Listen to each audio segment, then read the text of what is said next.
फैसले जीवन का सबसे महत्वपूर्ण हिस्सा होते हैं। हम चाहे कितने भी बुद्धिमान या अनुभवी क्यों न हों, अगर सही फैसले नहीं लेंगे तो जीवन की दिशा कहीं न कहीं गलत हो सकती है। हम में से हर कोई सही फैसला लेना चाहता है, लेकिन अक्सर निर्णय लेने में हिचकिचाहट या भ्रम महसूस करता है। यह कहानी आपको सही फैसला लेने के बारे में एक महत्वपूर्ण सीख देगी और आपकी जिंदगी को एक नई दिशा दे सकती है। एक समय की बात है, एक छोटे से गांव में एक व्यक्ति रहता था जिसका नाम मोहन था। मोहन एक साधारण किसान था, लेकिन वह अपनी मेहनत और सादगी के लिए पूरे गांव में प्रसिद्ध था। उसकी एक विशेषता थी कि वह हर फैसले से पहले काफी सोचता था, लेकिन फिर भी कभी कभी गलत फैसले ले लेता था, जिसका असर उसकी जिंदगी पर पड़ता था। मोहन का जीवन संघर्षों से भरा हुआ था। उसका परिवार छोटे से खेत पर निर्भर था, जिससे उसकी रोजी रोटी चलती थी। लेकिन कई बार फसल अच्छी नहीं होती तो उसका परिवार आर्थिक संकट से जूझता था। मोहन इस बात से चिंतित था कि वह अपने परिवार के लिए सही फैसले नहीं ले पा रहा है।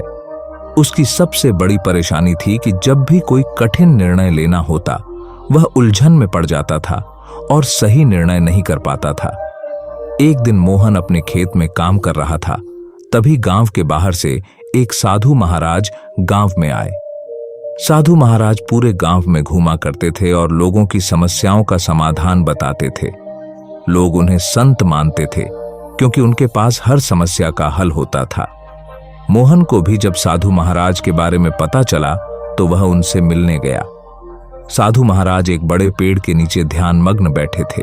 मोहन ने उनके पास जाकर विनम्रता से कहा, महाराज, मैं बहुत परेशान हूं। मैं हमेशा कोशिश करता हूं कि सही निर्णय लूं, लेकिन कई बार मैं गलत फैसले ले लेता हूं। इससे मेरा जीवन और भी कठिन हो जाता है। कृपया मुझे सही फैसला लेने की कला सिखाएं। साधु महाराज ने उसकी बात सुनकर अपनी आंखें खोलीं और मुस्कुराते हुए बोले, बेटा, सही फैसला लेना एक कला है और इसे सीखना समय लेता है। तुम्हारे जीवन के सभी फैसले तुम्हारी सोच, अनुभव और धैर्य पर निर्भर करते हैं। अगर तुम इसे समझ जाओगे तो तुम्हारे सभी फैसले सही होंगे। साधु महाराज ने मोहन को पास बुलाया और कहा, तुम्हें सही निर्णय लेने के लिए 3 महत्वपूर्ण बातें समझनी होंगी। 1, धैर्य और शांति। सबसे पहले तुम्हें धैर्य रखना सीखना होगा। जब भी तुम किसी फैसले के सामने होते हो, तुरंत प्रतिक्रिया मत दो। पहले शांत हो जाओ, अपनी सांसों को नियंत्रित करो और फिर सोचो। जब हमारा मन शांत होता है, तभी हम सही निर्णय ले सकते हैं। घबराहट और हड़बड़ी में लिया गया निर्णय अक्सर गलत होता है। मोहन ने साधु की बात सुनी और सोचने लगा कि उसने कई बार जल्दबाजी में गलत फैसले लिए थे। वह समझ गया कि जल्दबाजी में किए गए फैसले कभी भी स्थायी नहीं होते और उन्हें बदलना कठिन होता है। 2, परिस्थितियों को समझो। साधु महाराज ने आगे कहा, दूसरी बात, हमेशा परिस्थिति का सही मूल्यांकन करो। जो सामने दिखता है वो हमेशा सच्चाई नहीं होती। गहराई में जाकर सोचो कि क्या यह निर्णय वास्तव में तुम्हारे लिए सही है। कई बार हम दूसरों के दबाव में आकर गलत निर्णय लेते हैं। इसलिए जो भी फैसला लो, वो अपने दिल और दिमाग दोनों से लो। साधु महाराज ने एक उदाहरण दिया। मान लो कि तुम्हें 2 रास्तों में से एक चुनना है। एक रास्ता सरल और सुंदर दिखाई देता है और दूसरा कठिन और चुनौतीपूर्ण है। कई लोग पहले रास्ते को चुनेंगे क्योंकि वो आसान है, लेकिन यह जरूरी नहीं है कि आसान रास्ता सही हो। इसलिए हमेशा सोच समझकर अपने निर्णय करो। 3, जीवन के अनुभव से सीखो। तीसरी और सबसे महत्वपूर्ण बात यह है कि अपने जीवन के अनुभवों से सीखो। हर अनुभव, चाहे वो अच्छा हो या बुरा, तुम्हें कुछ सिखाता है। अगर तुमने पहले कभी कोई गलत फैसला लिया है तो उससे निराश मत हो। उसकी वजहों को समझो और आगे बढ़ो। वही गलती दोबारा मत करो। अनुभव ही सबसे बड़ा शिक्षक होता है। मोहन ने साधु की ये बातें ध्यान से सुनी और अपने जीवन के बारे में सोचने लगा। उसने महसूस किया कि उसने कई बार अतीत में की गई गलतियों से सबक नहीं लिया था और इसलिए वही गलतियां बार बार दोहरा रहा था। साधु महाराज ने फिर मोहन से कहा, जब तुम इन 3 बातों को समझकर निर्णय लोगे, तब तुम सही फैसले लेने में सक्षम हो जाओगे। जीवन में सही फैसले लेना बहुत महत्वपूर्ण होता है, क्योंकि एक गलत फैसला कई सालों की मेहनत को बर्बाद कर सकता है। इसलिए अपने फैसलों पर विचार करो और उन्हें सोच समझ कर लो। मोहन ने साधु महाराज की बातों को मन में बैठा लिया। उसने संकल्प लिया कि वह अब जल्दबाजी में कोई फैसला नहीं करेगा और हर निर्णय से पहले धैर्य से सोचेगा, परिस्थिति का सही मूल्यांकन करेगा और अपने अनुभवों से सीखेगा। साधु महाराज से मिलने के बाद मोहन के जीवन में धीरे धीरे बदलाव आने लगे। अब वह हर निर्णय से पहले शांत मन से विचार करता था। उसने अपने खेतों में नए तरीके से काम करने का फैसला लिया, जिससे उसकी फसल अच्छी होने लगी। उसने अपने परिवार के साथ भी बेहतर संबंध बनाने की दिशा में कदम उठाए। वह पहले की तरह जल्दबाजी में कोई निर्णय नहीं लेता था, बल्कि धैर्यपूर्वक सोचता और सही समय पर सही निर्णय लेता। कुछ समय बाद मोहन का जीवन पूरी तरह से बदल गया। उसकी आर्थिक स्थिति सुधरने लगी और वह अपने गांव में एक सम्मानित व्यक्ति बन गया। लोग उसकी सफलता का रहस्य पूछते थे और मोहन उन्हें वही सिखाता जो उसने साधु महाराज से सीखा था। कहानी हमें यह सिखाती है कि सही फैसला लेना जीवन में कितना महत्वपूर्ण है। जीवन में चुनौतियां और कठिनाइयां हमेशा आती रहेंगी, लेकिन अगर हम धैर्य, सोच समझ और अनुभव के साथ निर्णय लें तो हम हर चुनौती का सामना कर सकते हैं। ध्यान रखें, सही फैसले हमेशा आपकी सोच और अनुभव पर निर्भर करते हैं। जल्दबाजी में कभी भी निर्णय मत लो और परिस्थिति का सही मूल्यांकन करने के बाद ही फैसला करो। अगर आप भी सही फैसला लेने की कला सीख जाओगे तो जीवन में कभी हार का सामना नहीं करना पड़ेगा। साधु महाराज ने मोहन से कहा था, जीवन में सही फैसला वही है जो तुम्हें शांति और संतोष दे। अगर तुम अपने निर्णय से संतुष्ट हो और वह तुम्हें मानसिक शांति देता है तो समझ लो कि तुमने सही फैसला लिया है। लेकिन अगर तुम्हारे निर्णय के बाद भी तुम्हारे मन में अशांति है तो हो सकता है कि वह फैसला गलत हो। इसलिए अपने फैसले हमेशा सोच समझ कर लो और अपने दिल की सुनो।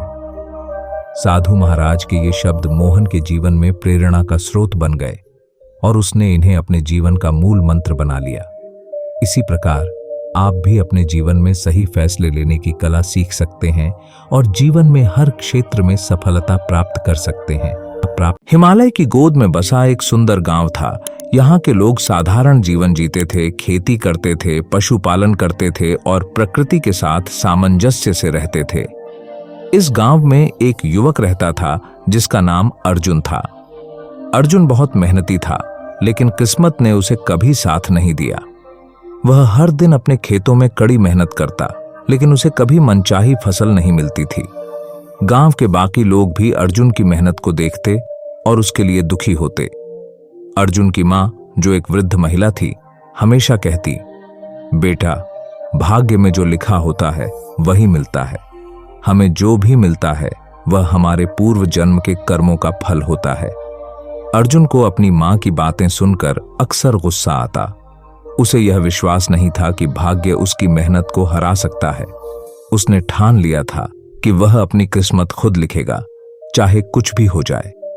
अर्जुन के मन में यह सवाल हमेशा उठता रहता कि क्या सच में भाग्य से बड़ा कुछ नहीं होता? क्या मेहनत और कर्म व्यर्थ होते हैं? इस सवाल का जवाब खोजने के लिए उसने एक यात्रा पर निकलने का निश्चय किया। गांव में एक बौद्ध भिक्षु गुरु धम्मपद के बारे में बहुत चर्चाएं होती थीं। कहा जाता था कि वह आत्मज्ञान प्राप्त कर चुके थे और उन्हें जीवन के गहरे रहस्यों की जानकारी थी।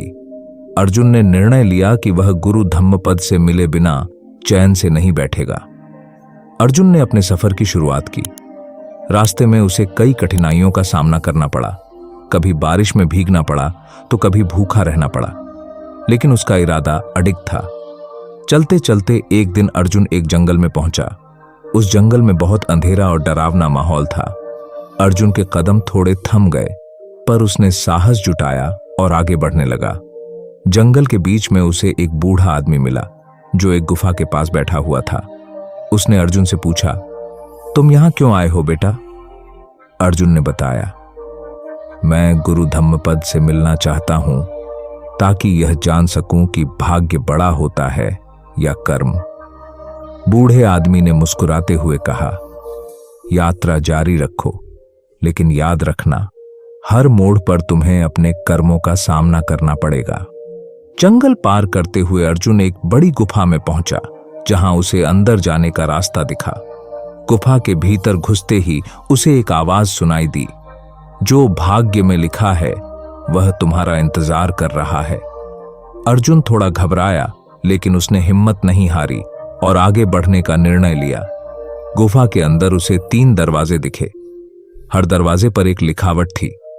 पहला दरवाजा कहता था, भाग्य के भरोसे जाओ। दूसरा दरवाजा कहता था, अपने कर्म पर भरोसा करो। और तीसरा दरवाजा था, जिस पर कुछ भी नहीं लिखा था। अर्जुन को समझ नहीं आया कि किस दरवाजे से गुजरे। उसने सोचा, अगर मैं भाग्य के दरवाजे से जाता हूं तो क्या मैं वही पाऊंगा जो मेरे लिए लिखा है, या फिर कर्म का दरवाजा चुनूं और अपनी मेहनत के बल पर कुछ हासिल करूं? उसकी उलझन बढ़ती जा रही थी, लेकिन उसने साहस जुटाया और तीसरा दरवाजा चुना, जिस पर कुछ भी नहीं लिखा था।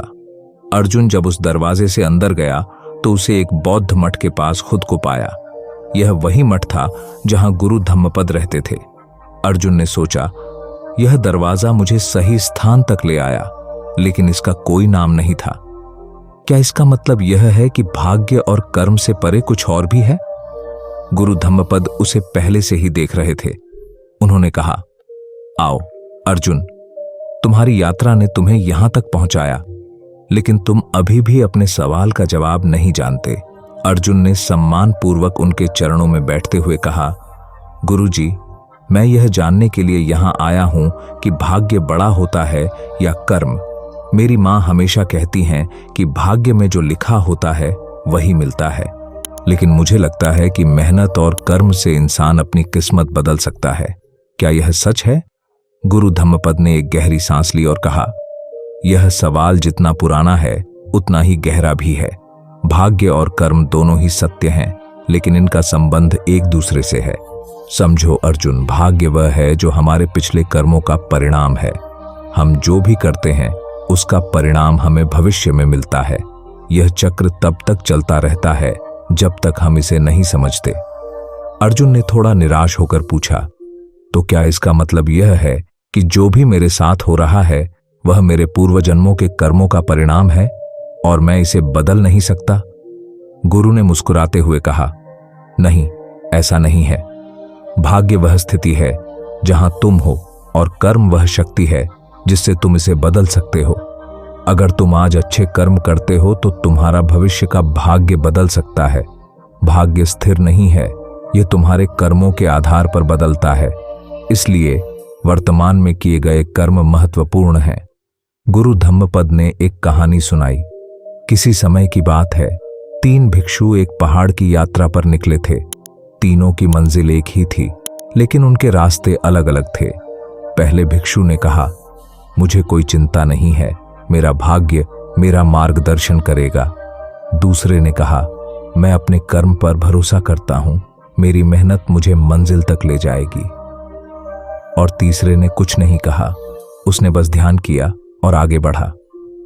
पहले भिक्षु को रास्ते में कई कठिनाइयों का सामना करना पड़ा, लेकिन उसने कुछ नहीं किया, यह सोचते हुए कि उसका भाग्य उसकी मदद करेगा। नतीजतन वह अपनी मंजिल तक नहीं पहुंच सका। दूसरे भिक्षु ने बहुत मेहनत की, उसने रास्ते की हर कठिनाई से लड़ाई की, लेकिन उसकी सारी ऊर्जा खत्म हो गई और वह भी बीच में ही रुक गया। तीसरे भिक्षु ने ध्यान के साथ चलते हुए सही समय पर सही निर्णय लिए और वह बिना किसी बड़ी कठिनाई के अपनी मंजिल तक पहुंच गया। अर्जुन ने पूछा, तो क्या इसका मतलब है कि कर्म और ध्यान का संतुलन जरूरी है? गुरु ने सिर हिलाते हुए कहा, सही कहा। सिर्फ भाग्य पर निर्भर रहना तुम्हें कहीं नहीं ले जाएगा और सिर्फ कर्म पर निर्भर रहने से तुम थक जाओगे। ध्यान और संतुलित दृष्टिकोण ही वह रास्ता है जो तुम्हें सही मंजिल तक पहुंचाएगा। अर्जुन ने गुरु धम्मपद की बातें सुनी, लेकिन अभी भी उसे अंदर से पूर्ण विश्वास नहीं हो रहा था। गुरु ने उसकी यह दुविधा महसूस की और कहा, तुम्हें अपने सवाल का जवाब खुद ही खोजना होगा। एक अंतिम परीक्षा तुम्हारे सामने है। गुरु धम्मपद ने अर्जुन को एक छोटे से तालाब के पास ले जाकर कहा, यहां तुम्हें एक निर्णय लेना होगा।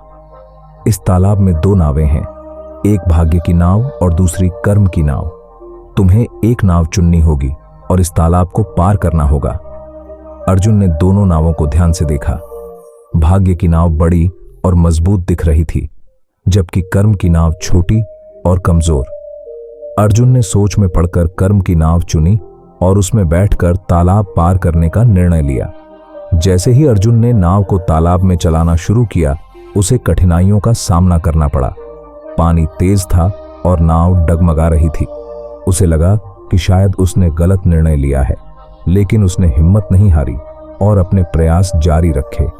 तालाब का अंत आते आते अर्जुन की नाव टूटने लगी, लेकिन उसने हार नहीं मानी और आखिरी क्षण तक जोर लगाता रहा। अंततः अर्जुन ने तालाब पार कर लिया। जब उसने तालाब के उस पार पहुंचकर पीछे देखा तो उसे समझ में आया कि तालाब के इस पार उसकी मेहनत थी, लेकिन उसे पार कराने के लिए उसका भाग्य भी उसके साथ था। दोनों एक दूसरे के पूरक थे। गुरु धम्मपद ने अर्जुन के पास आकर कहा, अब तुम समझ गए हो अर्जुन, भाग्य और कर्म दोनों एक ही सिक्के के दो पहलू हैं। भाग्य तुम्हारी परिस्थिति बनाता है और कर्म उसे बदलने की ताकत देता है। तुम्हें किसी एक पर निर्भर नहीं रहना चाहिए, बल्कि दोनों का संतुलन बनाना चाहिए। अर्जुन की आंखों में चमक आ गई। उसने गुरु के चरणों में प्रणाम किया और वापस अपने गांव लौट आया। अब वह जान चुका था कि मेहनत और कर्म से वह अपनी किस्मत बदल सकता है, लेकिन भाग्य भी उसके साथ चलता है। उस दिन से अर्जुन ने जीवन को एक नए दृष्टिकोण से देखा और उसकी मेहनत रंग लाने लगी। गांव के लोग भी उसकी सफलता देखकर हैरान थे। अर्जुन ने उन्हें भी सिखाया कि भाग्य और कर्म एक दूसरे के पूरक होते हैं और संतुलन ही जीवन का सार है। इस कहानी का संदेश यही है कि जीवन में भाग्य और कर्म दोनों का महत्व है। सिर्फ भाग्य पर निर्भर रहकर कुछ नहीं होता और सिर्फ कर्म से भी मंजिल तक पहुंचना मुश्किल हो सकता है। दोनों का संतुलन बनाकर ही हम अपने जीवन को सही दिशा दे सकते हैं।